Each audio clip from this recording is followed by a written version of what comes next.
I remember when I was in ninth grade, I called the U.S. Military Academy admissions department and asked what were they looking for in candidates.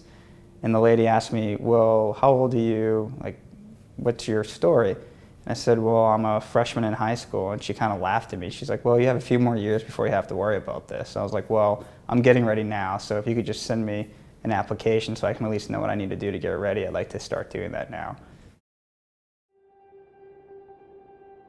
I was born and raised in a small suburb outside of Boston, Massachusetts called Braintree. I was more well-rounded than an academic. I was captain of the varsity hockey team, I was class president.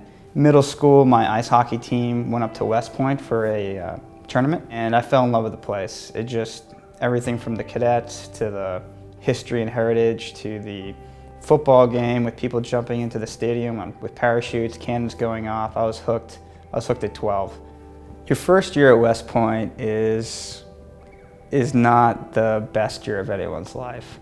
Throw your bags on the floor, they start yelling at you, you're doing push-ups, they shave your hair, they put you in these silly uniforms, and you're isolated. You don't know any of your classmates yet. You haven't created any of those bonds.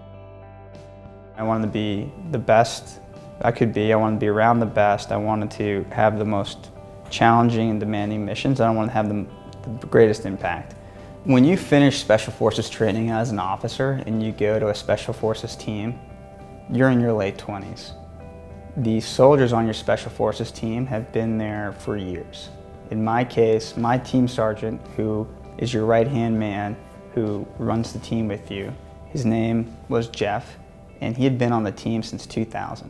About 30 days into our trip, we were 40 hours into what ended up being a 48-hour gunfight. And at the 40th hour, Jeff got shot through both legs. In just a few instances, I went from having a great teammate, a great partner, a great leader to confide in and have mentorship from, to now I was running this 11-man team without him. There's just so much more to a special operations soldier than kicking in a door. We have to learn languages, we have to learn cultures, we have to go in and work autonomously. Sometimes a Special Forces team is the only U.S. personnel in an entire country.